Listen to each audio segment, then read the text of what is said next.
Wybór samochodów jest tu konkretny. Oglądałem też tego Chevrolet Montana z napędem na 4 koła. Jest nieco droższy od tego takiego miejskiego samochodzika, który wynająłem.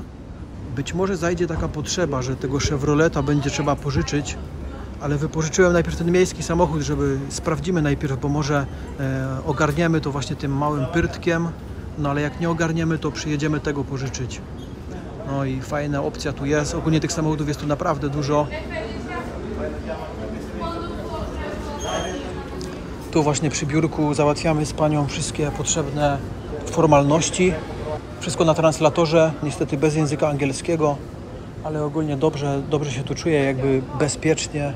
Troszkę bardziej zaostrzone są procedury niż przy wynajmie, na przykład w Europie, jak się samochód pożycza, to o wiele szybciej to idzie i nie ma tyle jakby roboty z tym. A tu naprawdę, tu dużo informacji musiałem podać i tak dalej. Pani jeszcze mi tu zdjęcie robiła i chyba są nauczeni życiem, że może jakieś wały tu były, nie?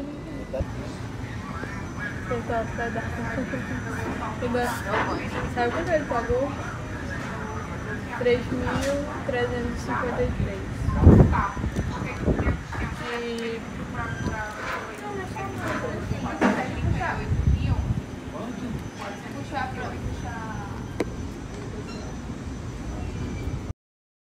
Dżungla otaczająca miasto Manaus robi wrażenie.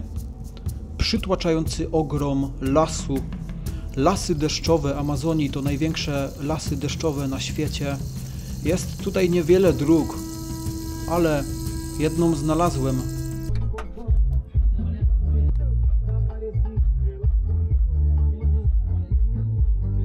Pra eles mandar te buscar aqui, que eles têm guincho, tem tudo. Musisz zadzwonić tam, gdzie go wypożyczyłeś. Mają lawetę i mają wszystko. W takim razie poszukam numeru. To jest moje auto. Wczoraj je wypożyczyłem z wypożyczalni i wymyśliłem, żeby wyruszyć z miasta Manaus, jedną z niewielu dróg, którymi można wyruszyć, no bo Manaus to jest taka jakby wyspa na morzu dżungli.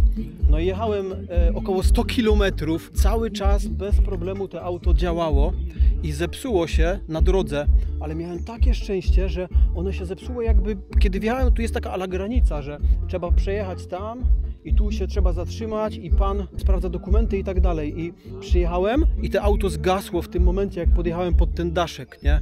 Także miałem fest szczęście, bo jak ten samochód by mi zgasł gdzieś tam po drodze, a tu są takie odcinki drogi, że przez kilkanaście kilometrów nie ma nic, totalnie. Więc to jest chyba najlepsze miejsce, w jakim mógł mi się zepsuć ten samochód. Poczekałem tu z panem, pogadaliśmy na translatorze na bardzo słabym internecie. No i właśnie pan wezwał mechanika, ale mechanik powiedział, że skoro auto jest z wypożyczalni i skoro mam ubezpieczenie, to muszę do nich zadzwonić. No i wymyśliliśmy teraz, że z tej drogi zabiorą mnie do tego mojego docelowego miejsca, gdzie się kierowałem, bo ja się kierowałem do Balbiny. To jest takie małe miasteczko tam jakby na końcu tej drogi wyjazdowej z Manaus i później już jest tylko dżungla. Ta cała Balbina to jest takie ostatnie miasteczko i teraz z panem mechanikiem właśnie tym niebieskim samochodzikiem pojedziemy tam do tej Balbiny. Tam dostanę Wi-Fi, żeby się zalogować i napisać wiadomość do właśnie wypożyczalni i w ogóle dać znajomym znać, że co się stało. I w ogóle jaka sytuacja, naprawdę jestem pośrodku dżungli. Miałem fest szczęście, na dobrych ludzi trafiłem w tej Amazonii. Dobra, to pakujemy się do fury i jedziemy. Dobra, to pokażę wam jeszcze, na czym polega właśnie ten niedziałający samochód. Polega na tym, że po prostu jak go próbuję zapalić, to robi się takie coś. No i nie poli. To brzmi jak jakieś problemy z rozrusznikiem albo z jakąś świecą. No nie wiem, ja w ogóle totalnie się nie znam na samochodach. Być może jest to jakaś prosta usterka, ale ja poległem nawet na tym, więc zabieramy buty i jedziemy.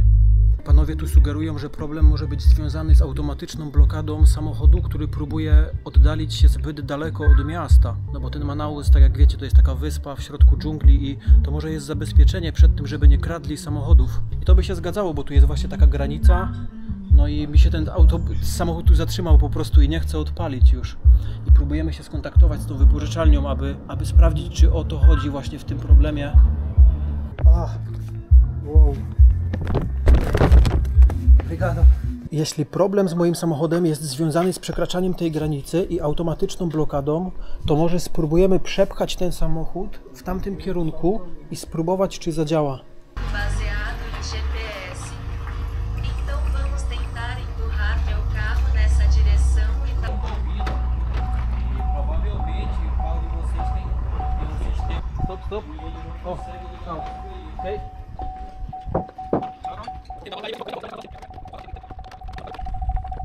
Vai. Okej. Tá bom. No to się teraz dowiemy, czy tu chodzi o... Odpalamy.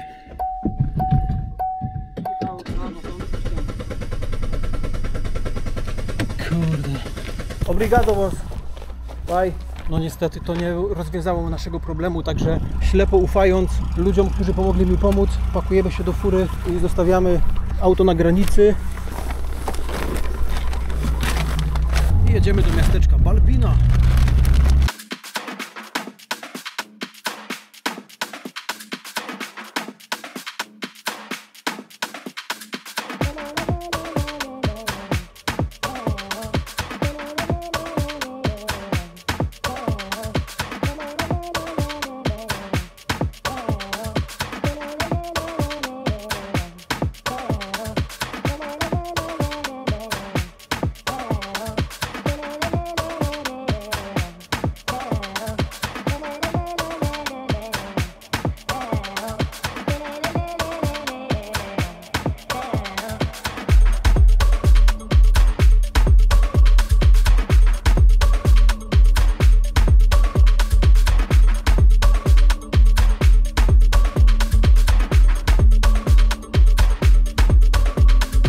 Powalający jest to widok tego oceanu dżungli. No i my na tej małej wysepce, tutaj ta miasteczko Balbina. To właśnie był mój cel. Chciałem tutaj dotrzeć, oddalając się od Manaus, ale myślałem, że to w innych okolicznościach się wydarzy. Tak jak widzieliście, mój samochód się zatrzymał 100 km od Manaus, bo tak się właśnie okazało, że wypożyczalnia samochodów daje takie ograniczenie, że nie ma limitu kilometrów, ale najdalej od Manaus możesz właśnie 100 km pojechać. Dokładnie 100 km było tak obliczone, że tam na granicy tego właśnie, tam gdzie ta granica miasta była, nie? Chyba że samochód był tak zaprogramowany, że na granicy ma się wyłączyć. No nie wiem, w każdym bądź razie jest teraz problem z tym, żeby uruchomić ten samochód. Jest tu normalnie internet LTE, ale jest też Wi-Fi, tu w warsztacie mają. No więc połączyłem się z tą wypożyczalnią i dowiedziałem się, aby odblokować samochód, trzeba go podłączyć do Wi-Fi. No ale tam na tej granicy nie ma Wi-Fi. To znaczy ten pan strażnik z granicy, on ma dostęp do Wi-Fi, ale on nie potrafił udostępnić tego internetu. Tam nie wiem, o co tam chodziło, ale tylko jego telefon był podłączony do internetu i to wszystko. Więc teraz rozwiązanie jest takie, że trzeba ten samochód przyholować z tej granicy miasta tutaj do Balbiny, do tego warsztatu. No i właśnie chłopaki zdecydowali się mi pomóc, przywieźli mnie tu, no i wzięli linę i sami pojechali holować ten samochód. Zaufałem im, dałem im kluczyki z auta, zabrali linę i pojechali właśnie na mopliku, żeby przyholować mój samochód w to miejsce, abyśmy mogli go podłączyć do Wi-Fi, no i uruchomić, nie? Abym mógł wrócić do Manaus. Tego odcinka totalnie nie było w planach. Ja chciałem jakby nie nagrywać, bo chciałem się dobrze przygotować do pewnego większego projektu. W związku z tym właśnie większym projektem chciałem najpierw przyjechać tu do tej Balbiny. To miejsce mnie interesuje, ponieważ tu się jakby zaczyna ścieżka w dżungli, która prowadzi do tego wyjątkowego obiektu, mowa o obiekcie, na który chciałem się wspinać w dżungli. To jest taki maszt meteorologiczny, znany jako Atto Tower. Tutaj właśnie w Balbinie jest baza naukowców i chciałem się tutaj dostać, żeby właśnie pogadać z jakimiś naukowcami. No a zamiast gadać z naukowcami, to gadam z wami, drodzy widzowie, bo jestem uzależniony od was i od tego nagrywania, więc no nic, no robię teraz cięcie. Zapytam się, czy właśnie tu z jakimiś naukowcami można pogadać, bo do tego obiektu z Balbiny jest jeszcze 40 km. Teraz przez przypadek odkryłem, że DJI Action 4 jest wyposażone w magnes i bez problemu można umieszczać je na przykład na karoserii i robić takie różne szalone ujęcia. Ale super. Chciałem tu przyjechać tym autem, tą zwykłą osobówką, bo chciałem sprawdzić, czy jest możliwość, żeby wjechać w dżunglę tą osobówką. Kurczę, to mi dało do myślenia, bo ja jestem słaby z mechaniki i ten samochód by się naprawdę zepsuł w jakimś takim miejscu bez zasięgu. W telefonie no naprawdę mógłbym zginąć. Tu jest tyle jaguarów oraz anakond i innych wielkich mrówek oraz komarów przenoszących malarię, że taki gringo jak ja, ciekawe czy udałoby mi się przejść jakiś kilometr samotnie, bez przewodnika przez tą dżunglę. No obawiam się, że nie, więc kurde, muszę jakoś rozsądniej podejść do tego projektu, bo wypuszczanie się w pojedynkę właśnie w dzicz, ale nie, tak naprawdę to plan na dzisiaj był taki, że ja nie chciałem tak naprawdę jakoś bardzo zaryzykować. Ja chciałem dojechać właśnie do tej Balbiny, następnie przejechać tam jeszcze dalej kawałek, bo tam kawałek się jakby już kończy miasto i zaczyna się to taka właśnie cienka ścieżka, która niknie w dżungli. Tyle na mapach Google'a przynajmniej widziałem. No i chciałem zobaczyć tą ścieżkę na żywo, jak ona wygląda, bo możliwe, że to tak na mapach Google'a tylko wygląda, a ścieżka się przykrywa jakby koronami drzew i jest tam taki tunel, bo no do tej wieży trzeba jakoś dotrzeć. Przecież ludzie, którzy ją zbudowali, te całe Atto Tower, to jest maszt meteorologiczny służący do badania pogody. To jest taki brazylijsko-niemiecki projekt i chciałem właśnie zobaczyć, czy tam ta ścieżka jest przejezdna i czy mogę przejechać tym zwykłym miejskim samochodem, czy może jednak muszę pożyczyć jakiś mocniejszy samochód z napędem 4x4. No wiecie, jak to się skończyło. No. Za moment przyjedzie ten mój samochód, tu przyholują go, mam nadzieję, no i będziemy dalej kombinować.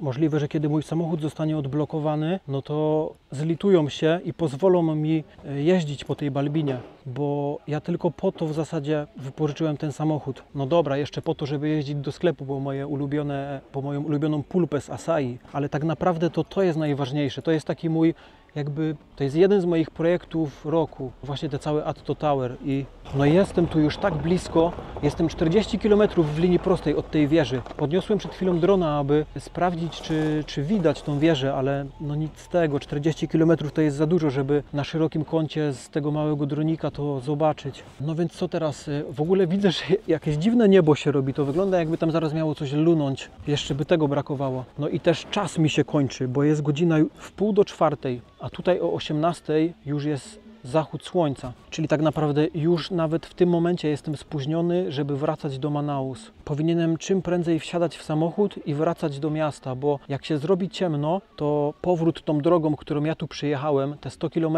tymi wertepami, właśnie ja nie nagrywałem tej drogi, bo ja dopiero zacząłem nagrywać tam, jak na tej stacji, jak mój samochód się zatrzymał, ale dojazd w to miejsce był naprawdę ciekawy. Takie dziury w drogach, nieoświetlone drogi w ogóle. Czasami były jakaś stacja była tam po drodze, ale strach jeździć po ciemku. Tym bardziej, że w tym moim samochodzie z wypożyczalni są takie przyciemniane szyby. One są takie fest ciemne, jak szyby z okularów. No i tam po ciemku się tym autem strasznie jeździ. To jest auto do jeżdżenia w pełnym słońcu, a nie do jeżdżenia po ciemku, więc mam nadzieję, że panowie przyholują ten mój samochód w jednym kawałku, no i uda się go uruchomić i pojedziemy. Dobra, idę tam zagadać do lokalsów w temacie właśnie naukowców oraz może będą mieli jakieś informacje na temat Atto Tower.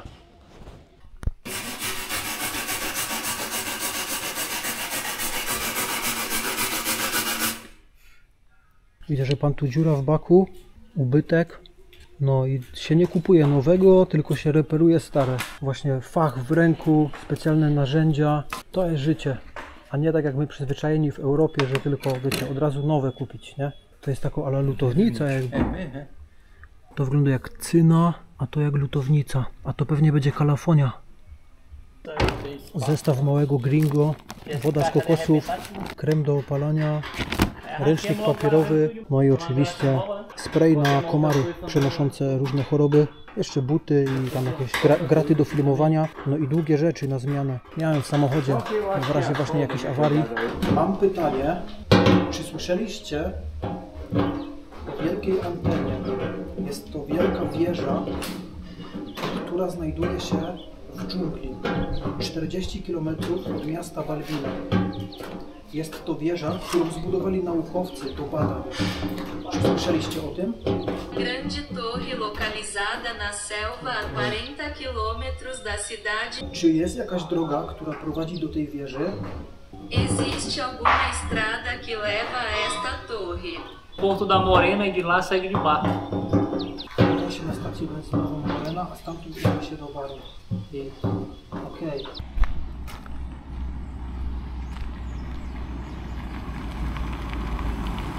Okej, jest moja fura!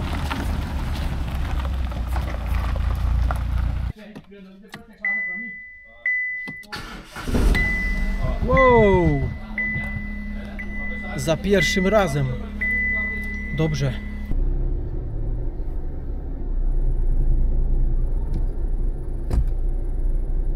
Ja pierdolę.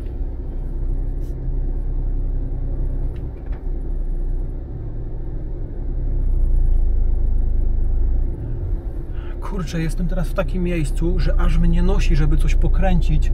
Tu jest tak zjawiskowo. Naprawdę, ale ja muszę wracać czym prędzej do Manaus, ponieważ ludzie z wypożyczalni naciskają.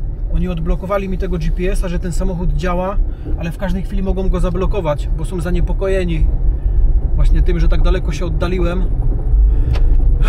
Także muszę wracać, a dostałem przed chwilą nowe informacje, że tam niedaleko jest taki bar, dosłownie 10 minut stąd i tam są naukowcy, którzy zajmują się badaniem ptaków. I oni mogą coś wiedzieć w temacie wspinaczki na Atto Tower. No ale nie możemy tam pojechać teraz, bo wypożyczalnia śledzi mój samochód na mapie i jak oni zobaczą, że ja nie skręciłem w prawo, tylko w lewo, mogą mi znowu zablokować auto i generalnie wracamy do Manaus. Tym bardziej, że za 1,5 godziny będzie zachód słońca, a my mamy 2 godziny do Manaus, więc i tak będziemy wracać trochę po ciemku, ale lepiej trochę po ciemku niż dużo po ciemku, a do planu wrócimy, bo jutro pojadę do tej wypożyczalni i pogadać z nimi, żeby oni mi dali auto, które może jeździć normalnie po całej Amazonii, a nie tylko po mieście Manaus, bo amigo importante proyecto YouTube soy Polonia escalador profesional. Widzimy się w odpowiednim momencie. Cięcie.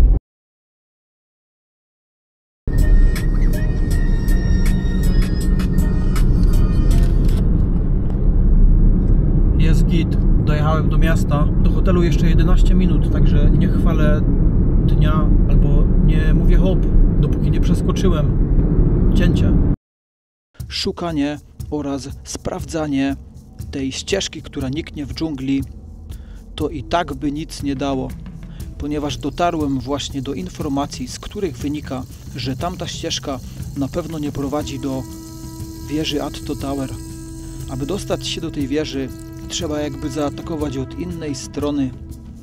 I w jednym z kolejnych odcinków spróbujemy właśnie zaatakować od innej strony i zasiać ziarno nadziei w innym miejscu.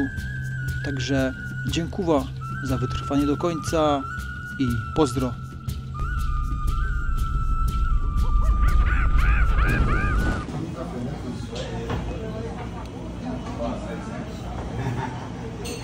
Dzięki tej hotelowej restauracji stałem się fanem fioletowych ziemniaków. To jest odmiana Cara Rosso. W Polsce też są fioletowe ziemniaki, ale jakieś takie truflowe one są. Nie wiem, nie znam się do końca, ale Cara Rosso chyba nie jest w Polsce uprawiane. No, to jest dobre, a fioletowy kolor te ziemniaki zawdzięczają zawartości antocyjanów, czyli takich właśnie prozdrowotnych antocyjanów. Właśnie to jest dobre, jemy. Trafiłem właśnie na stanowisko z herbatami i kawami i ku mojej radości znalazłem brazylijskie chimarrão. Ciężko jest to dostępne na północy Brazylii. Produkt brazylijski, no ale wiadomo, Brazylia jest wielka jak kontynent i to, że coś jest brazylijskie, nie znaczy, że w każdej części Brazylii można to kupić. No i właśnie znalazłem chimarrão, pewnie wyhodowane na południu. I na ten ogromny supermarket tylko jeden rodzaj sensownej yerby jest. I to i tak jest wyjątek, bo w Carrefourach i w takich innych podobnych to nie było w ogóle sensownej yerby. Bierzemy. A tu jest takie centrum handlowe z wielkim ogrodem. To jest dopiero Amazon.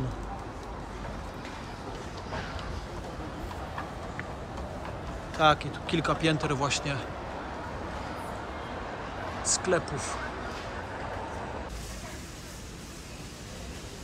Spray na komary przenoszące tropikalne choroby. Ważny temat, kiedy podróżujesz po Amazonii. Ogromna jest ta puła.